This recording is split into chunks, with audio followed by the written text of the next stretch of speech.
37,000 feet above the Atlantic Ocean, a baby's piercing screams cut through the first-class cabin like a siren.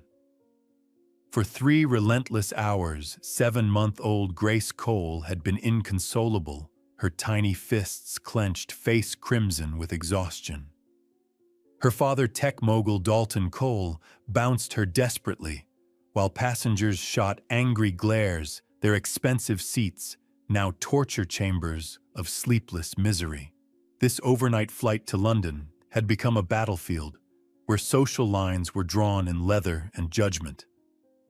Dalton had tried everything: bottles, white noise, apps, expensive baby carriers, but nothing worked. His assistant, Micah Reed, whispered urgently about damage control, while Chief Flight Attendant Selena Reeves maintained her pristine smile, though her eyes promised swift action to restore order in her domain. Meanwhile, in economy class, 24-year-old Kenya Parker clutched her scholarship interview letter with trembling fingers, her compression gloves earned from 2 years at a children's sensory center resting forgotten in her lap. She opened her sign language practice app, then closed it, her attention drawn to something far more urgent. That baby's cry wasn't random chaos to her trained ear. The swallowing pattern, the leg movements, the specific pitch revealed a clear diagnosis. Kenya's hands unconsciously traced pressure points she'd learned while volunteering with children who had hearing impairments and sensory disorders. Her mind flashed to her younger brother Tommy, writhing with similar episodes while their working-class family couldn't afford specialists. She'd become their reluctant expert, learning infant soothing techniques born from desperate necessity, not expensive training. Those sleepless nights when she was barely 17, walking the floors with Tommy, feeling his tiny body convulse with discomfort. While her parents worked double shifts, they'd shaped her into someone who could read a child's distress like a medical textbook.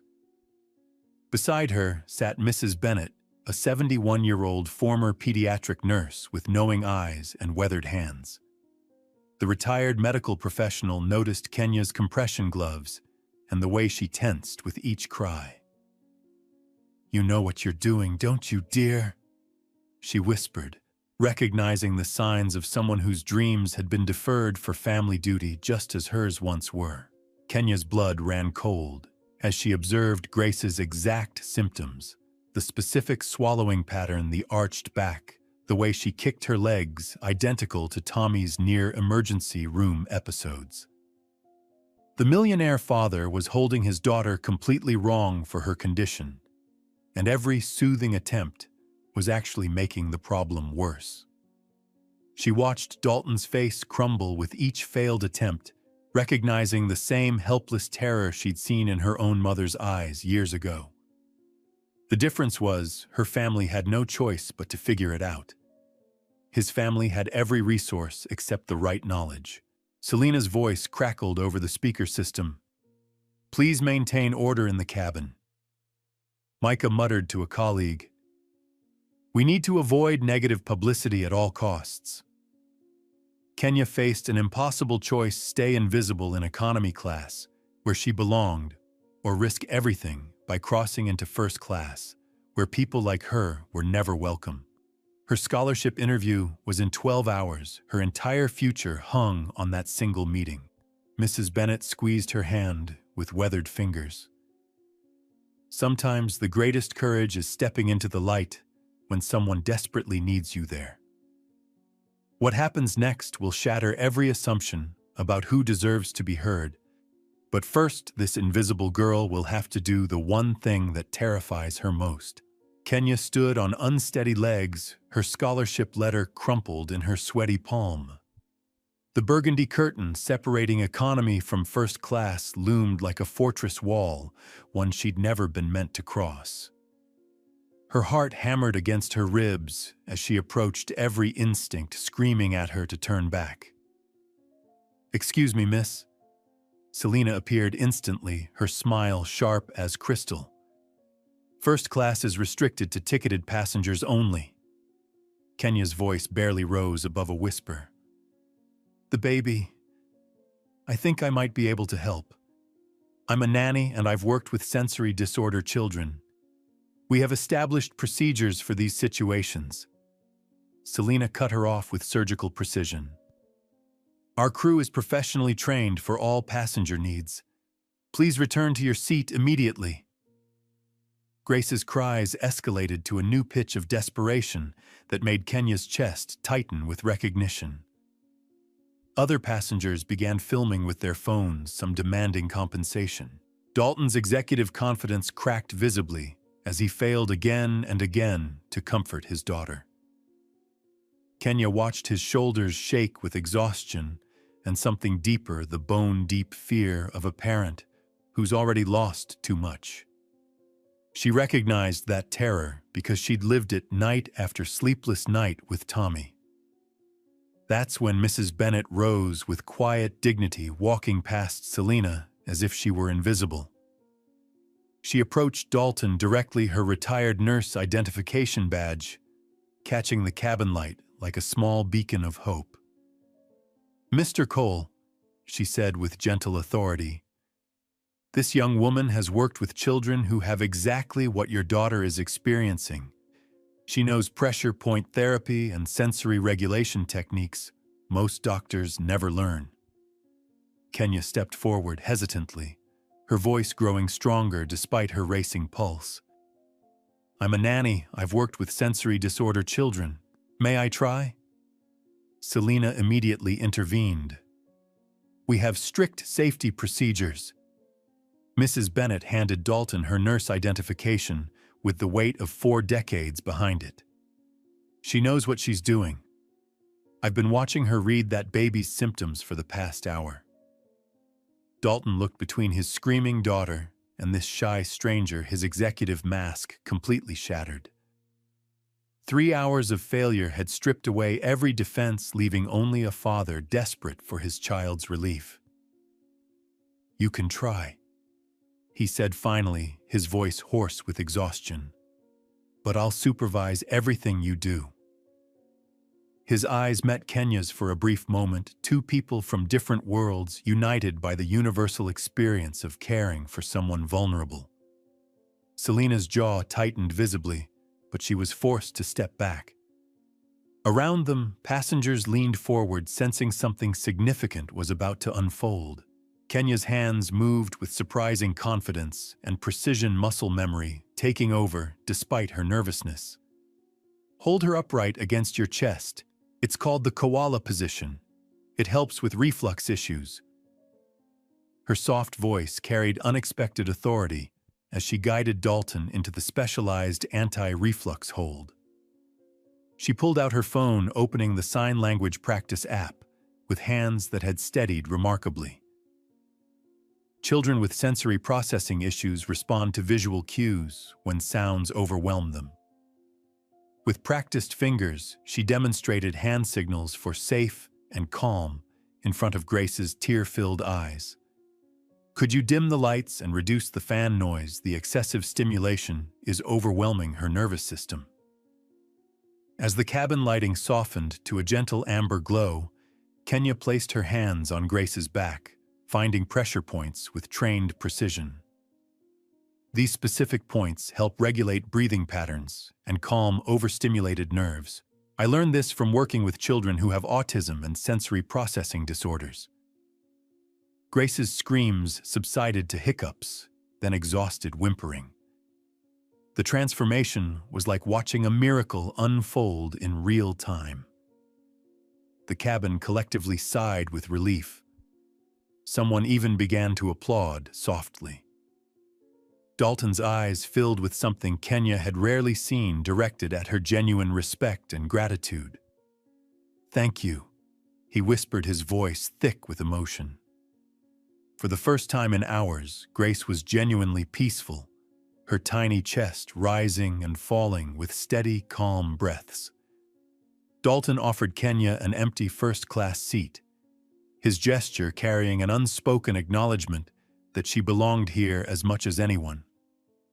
As she sat down hesitantly, still processing what had just happened, he confessed with raw honesty, "I've read every book on fatherhood, and I still fail constantly. Children don't read our books, Kenya replied softly, her wisdom born from experience rather than education. They read our hearts. His smart watch suddenly chimed, playing a gentle lullaby, a recording his late wife had made during her pregnancy. Her voice warm with anticipation for the daughter she'd never get to hold for long. Kenya's eyes widened with recognition, and without thinking, she began humming along, her voice blending perfectly with the familiar melody. Grace's breathing synchronized with the rhythm, her tiny body relaxing completely for the first time all evening. The melody seemed to wrap around them like a cocoon of peace. Dalton stared at Kenya in amazement, his voice barely above a whisper. "That song, how could you possibly know it?" "My mother sang it to my brother during his reflux episodes," Kenya explained, her own voice soft with memory. "The rhythm matches a calm heartbeat pattern. It's scientifically proven to regulate infant breathing. She learned it from my grandmother, who learned it from hers." The moment stretched between them, heavy with unspoken connection and the strange intimacy of shared purpose. Meanwhile, Micah pulled Selena aside, whispering concerns about public relations. Selena's response was barely audible, but cut like ice. "She's just a self-proclaimed nanny." Dalton noticed Kenya humming his wife's exact melody, warmth flickering in his eyes, before he caught himself restraining the emotion that threatened to overwhelm his carefully controlled world. Something profound was shifting between them, but the real test was yet to come. Light turbulence suddenly rocked the cabin, startling Grace awake from her peaceful sleep. Her cries resumed instantly, but now they triggered something worse. 3 other babies throughout the plane began wailing in sympathetic distress, creating a symphony of chaos that echoed through both cabins. Selena rushed forward, her professional training overriding any compassion. She reached for Grace with efficient mechanical movements, but her rigid grip and sharp motions only intensified the baby's screams and made the situation dramatically worse. Kenya's heart sank as she watched Grace's face turn red with renewed distress. The baby's little arms flailed wildly, her back arching in a way that Kenya recognized as classic sensory overload. While Kenya watched in growing alarm, Selena leaned close to an elderly passenger in first class, her voice a venomous whisper designed to be overheard. "She's just a nanny, no real credentials, a troublemaker causing unnecessary disruption in my cabin." The passenger, a distinguished woman in her 70s with silver hair and intelligent eyes, bristled visibly with indignation. "I witnessed that young lady accomplish more in 5 minutes than you managed in 3 hours of rigid protocol." Mrs. Bennett appeared beside Kenya, her weathered hand finding the young woman's trembling fingers. She squeezed with fierce determination, her voice carrying the weight of decades of regret. "Don't let your youth repeat mine, backing down before proving yourself worthy." Kenya's voice grew steadier and more confident as she directed the response, drawing strength from Mrs. Bennett's encouragement. "We need a warm towel and white noise generator." The turbulence overstimulated her sensory system. She guided Dalton back into the specialized koala hold, her hands covering his, to demonstrate the exact pressure and angle needed. Her touch was gentle but sure, and Dalton found himself studying her face as she worked, the concentration in her dark eyes, the way her lower lip caught between her teeth when she focused. This wasn't luck or intuition. This was expertise earned through countless hours of real experience. Grace's cries softened as Kenya applied her specialized pressure point techniques with scientific precision. When Dalton reached for the warm towel, his hand brushed Kenya's, and both froze at the unexpected contact. Electric tension crackled between them, a moment of connection that transcended their different worlds, before Kenya quickly pulled away, her cheeks flushing with embarrassment. Around them, passengers watched in complete amazement as Grace settled once again into peaceful contentment. Selena stood in the aisle, her face burning with professional embarrassment, as her authority crumbled before a shy economy passenger who clearly knew more than she did. Dalton's whispered "thank you" carried deeper meaning now, his eyes holding Kenya's longer than propriety dictated. She looked away, overwhelmed by feelings she'd never expected to experience at 37,000 feet above the ocean. But the worst crisis was yet to come. Severe turbulence struck without warning, sending the plane lurching violently through the night sky like a ship in a storm. Grace jerked awake immediately, overwhelmed by the chaos and noise. This time, her screams triggered a cascade of crying babies throughout both cabins, creating a cacophony that had passengers covering their ears and reaching for their call buttons. The pressure changes from rapid altitude shifts affected Grace's reflux condition, causing her to spit up lightly. Passengers began filming frantically on their phones, some live streaming the unfolding chaos to social media. Micah grabbed Dalton's arm urgently. "Sir, we should wait until landing and call a proper medical doctor." But Dalton was falling apart completely. His hands shook uncontrollably as he tried to apply Kenya's specialized technique's muscle memory, failing him under pressure. The composed executive facade cracked entirely, revealing the terrified widower beneath a man who'd already lost the love of his life and couldn't bear the thought of failing their daughter too. "I did everything exactly right," he whispered, his voice breaking with desperation. "Every single technique you showed me. Why isn't it working?" Kenya saw past his wealth and power to the wounded father, within recognizing the same panic she'd felt countless times with Tommy. "You're performing the techniques perfectly," she said with gentle conviction. "But Grace doesn't just need the right physical position. She needs calm from your heart, not perfection from your hands." "What if I can't give her that?" The admission tore from his throat like a desperate confession. What if I'm not enough?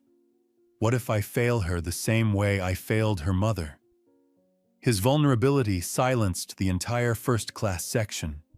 Even Selena stopped mid-instruction, struck by the raw honesty of his words and the pain that echoed in every syllable. The moment of ultimate truth had arrived, and what happened next would change 3 lives forever. Kenya placed her hand over Dalton's trembling fingers, her touch steadying his panic with remarkable gentleness. In that moment, she wasn't a shy economy passenger, and he wasn't a powerful CEO. They were just 2 people who cared deeply about the tiny life between them. "The only way you could fail her is by letting your fear teach her how to be afraid," she said, with quiet conviction that cut through the chaos. "She feels exactly what you feel. Right now, she needs to feel your love, not your terror."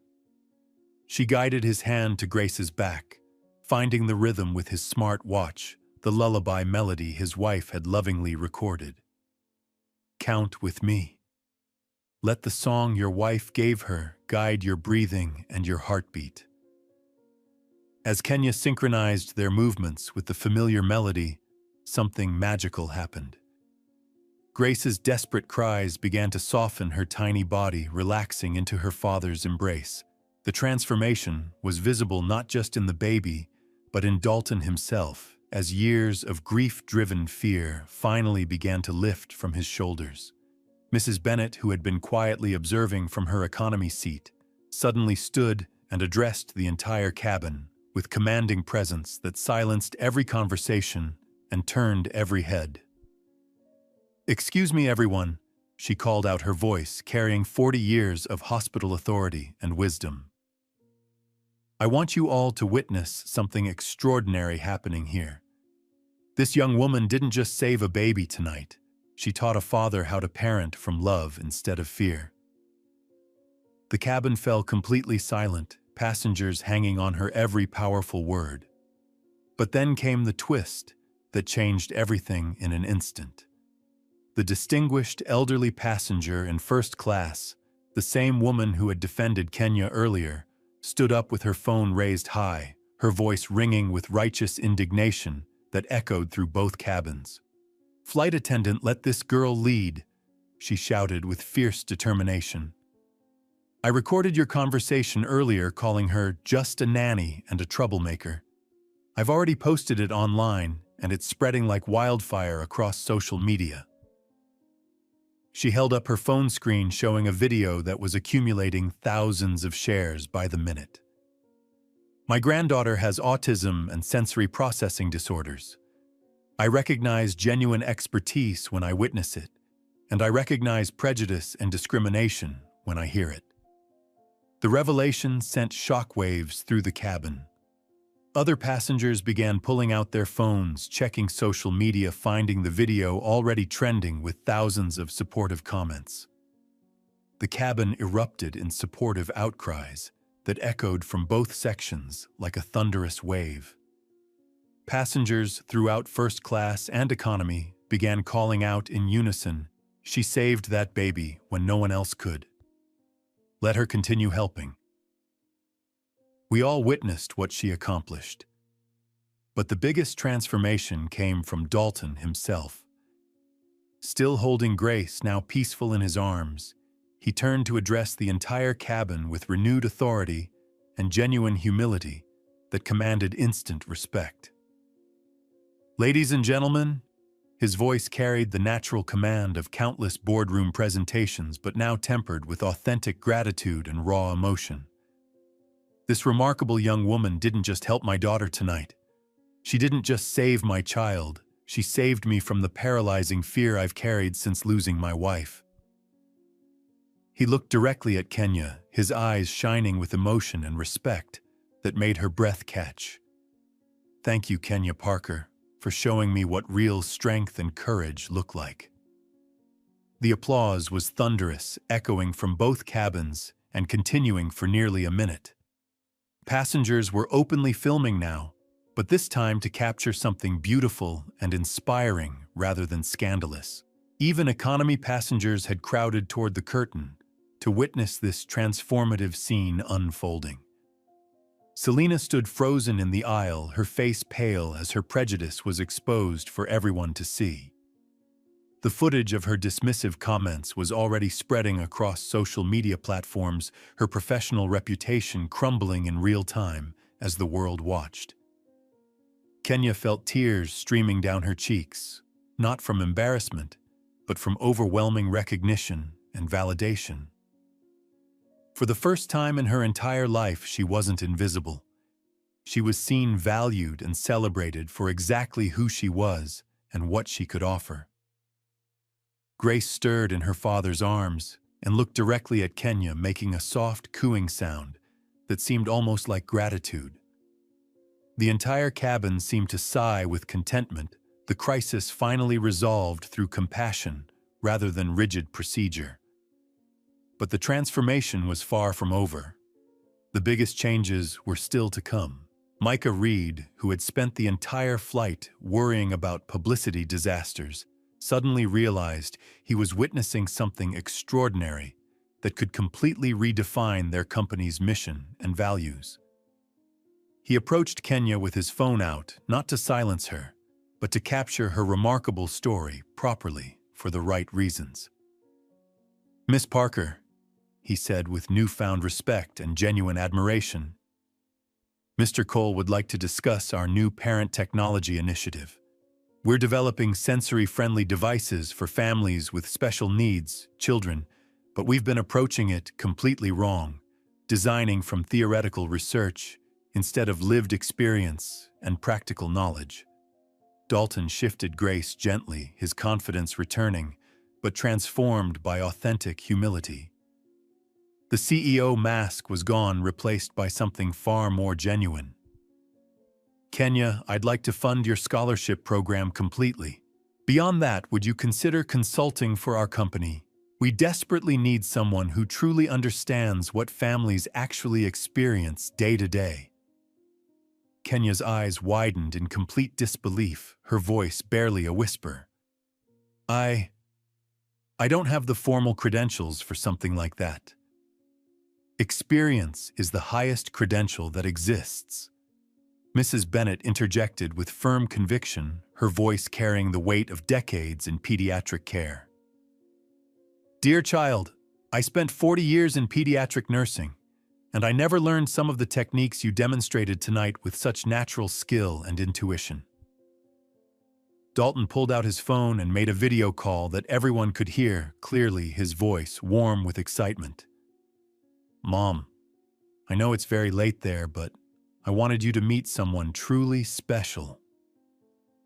The screen lit up with Maggie Cole, a warm-faced woman with eyes exactly like Dalton's, her concern immediately visible even through the small screen. Darling, is Grace all right? I heard there was trouble. She stopped mid-sentence, seeing her son's completely relaxed posture and her granddaughter sleeping peacefully in his arms. Mom, I want you to meet Kenya Parker. She taught me something no parenting book could ever teach: how to be present and connected instead of perfect and controlled. Maggie's face softened with genuine warmth as she looked at Kenya through the screen, her eyes crinkling with the kind of smile that accepts immediately. Thank you so much, dear. Today I witnessed my son become a real father for the first time since Sarah's passing. Mrs. Bennet reached into her purse and pulled out a worn leather journal filled with decades of handwritten medical notes and observations. Kenya, this contains 40 years of pediatric techniques that never made it into official textbooks or training programs. I want you to have it and use it wisely. Her voice grew emotional with remembered dreams and lost opportunities. I gave up my aspiration of becoming a medical researcher to raise my family, but someday a young woman won't have to abandon her dreams the way I did. You can be the researcher I never became. Selena Reeves finally approached the group, her perfect professional composure completely replaced by genuine remorse and shame. Her carefully constructed mask had fallen away entirely, revealing someone capable of growth and change. Miss Parker, she said quietly, her voice trembling slightly with emotion, I owe you a sincere and heartfelt apology. I was completely wrong about everything: your qualifications, your intentions, your tremendous value. I allowed prejudice and class bias to cloud my professional judgment, and I'm deeply ashamed of my behavior tonight. She turned to address the entire cabin with visible courage. I've worked in aviation for 10 years, mistakenly thinking that following rigid procedures was the same as truly serving people. Tonight, I learned the profound difference between the two approaches. Kenya surprised everyone by responding with remarkable grace and maturity that spoke to her character. Thank you for saying that. It takes genuine courage to admit when we've made mistakes and to commit to doing better. Dalton nodded approvingly at the exchange, his respect for Kenya growing even deeper. Selena, everyone makes errors in judgment. What truly matters is learning from them and growing. He paused thoughtfully, then added, I'll be recommending comprehensive sensitivity training for your entire crew, not as punishment, but as professional development and growth opportunity. Micah was already making detailed notes on his phone with growing excitement. We'll launch Grace's Future Fund to help families access sensory-friendly resources and support systems. And Kenya, we'd like you to lead the advisory board and help us design programs that actually work for real families. Grace stirred peacefully and looked up at Kenya, reaching out one tiny hand with deliberate intention. When Kenya offered her finger, Grace gripped it firmly and securely, as if sealing their bond forever. The healing had begun, but the real transformation was yet to come. As the plane began its final descent into London, the cabin hummed with quiet satisfaction and genuine contentment. Grace continued sleeping peacefully in her father's strong arms, But the real transformation was visible in Dalton himself. The rigid executive had become a confident, intuitive father who trusted his instincts and embraced vulnerability as strength. "Kenya," Dalton said softly, his voice warm with possibility and hope. "I meant everything I said about the consulting position. But beyond the professional opportunity—" He paused, choosing his words with careful consideration and obvious emotion. "Grace and I could really use a friend who truly understands our journey. Would you consider staying in London a few extra days after your scholarship interview?" Kenya's heart raced with unexpected excitement and nervous anticipation. "My scholarship interview is tomorrow morning, which you're absolutely going to excel at, Mrs. Bennett declared with complete certainty and maternal pride. "And afterward, you'll have proper celebrating to do with people who genuinely appreciate and understand what you've accomplished tonight." Micah looked up from his phone with growing excitement and genuine enthusiasm. "Miss Parker, I researched your scholarship program extensively. It's for early childhood development, correct?" At Kenya's confirming nod, he smiled broadly. "Mr. Cole's foundation has been actively seeking the right candidate to fund advanced pediatric sensory therapy training. The timing seems almost destined." Dalton reached into his professional briefcase and pulled out a well-worn copy of The Whole Brain Child, the pages soft with frequent reading. He wrote something meaningful on a small note and attached it carefully to the cover before handing it to Kenya with gentle anticipation and nervous hope. The note read, "For new beginnings and fresh possibilities. D." But underneath, in smaller, more intimate handwriting, "I sincerely hope this is a beginning, not just for Grace's healing, but maybe for us as well." Kenya looked up to find him watching her with an expression that took her breath away completely. Vulnerability mixed with hope. Respect combined with something deeper. "I'd really like that," she whispered, surprising herself with her newfound boldness and confidence. "Perfect," he said with a smile that transformed his entire face and lit up his eyes like sunrise. "Because Grace has demonstrated excellent taste in people, and I've learned to trust her judgment completely and without question." As if summoned by their conversation, Grace opened her bright eyes and looked directly at Kenya, reaching out with both tiny hands in clear invitation and recognition.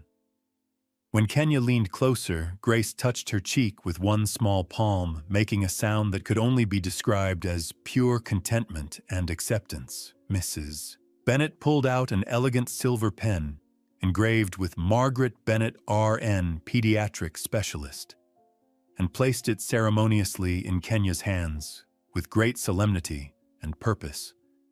"This was given to me at nursing school graduation 50 years ago," she said, her voice rich with memory and meaning. "I dreamed of using it to publish groundbreaking research to contribute meaningfully to medical knowledge and help countless children.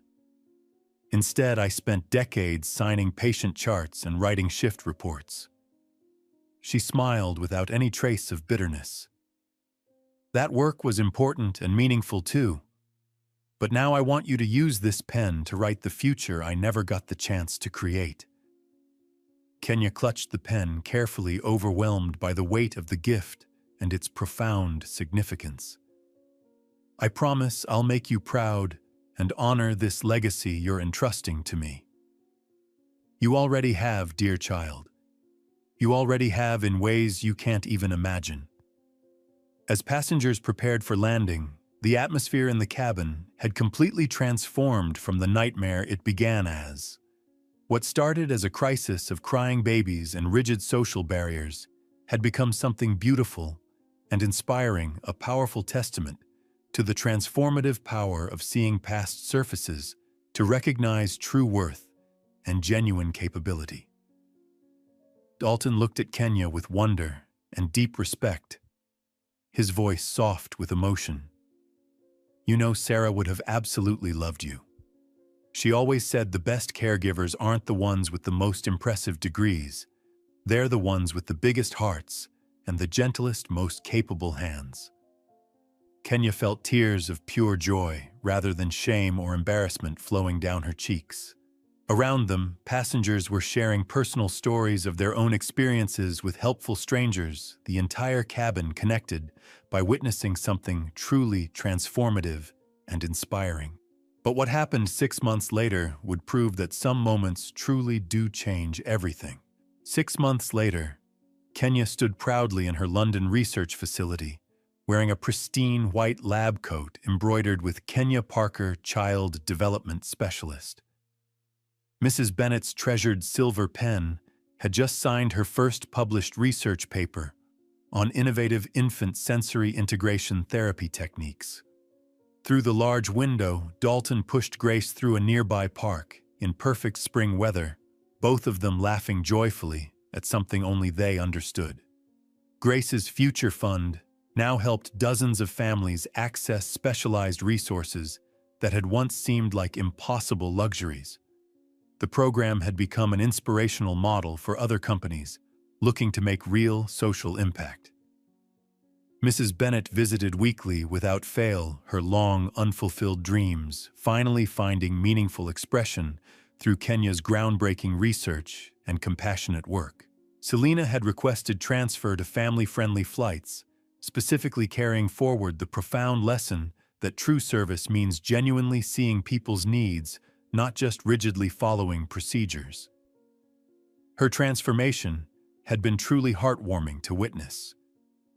Kenya's warm voiceover began as the camera panned across London's beautiful skyline.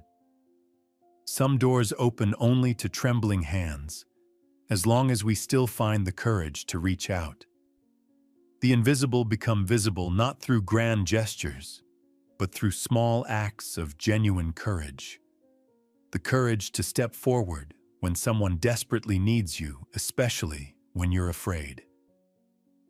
The final image showed Kenya writing thoughtfully in Mrs. Bennett's precious journal, while Grace played contentedly nearby, and Dalton worked beside them, 3 lives forever changed by one moment of brave compassion and human connection. If this story moved your heart, remember your knowledge matters deeply. Your experience counts tremendously, and your gentle courage can change the world in ways you never imagined. Share this story if you believe in the transformative power of quiet heroes.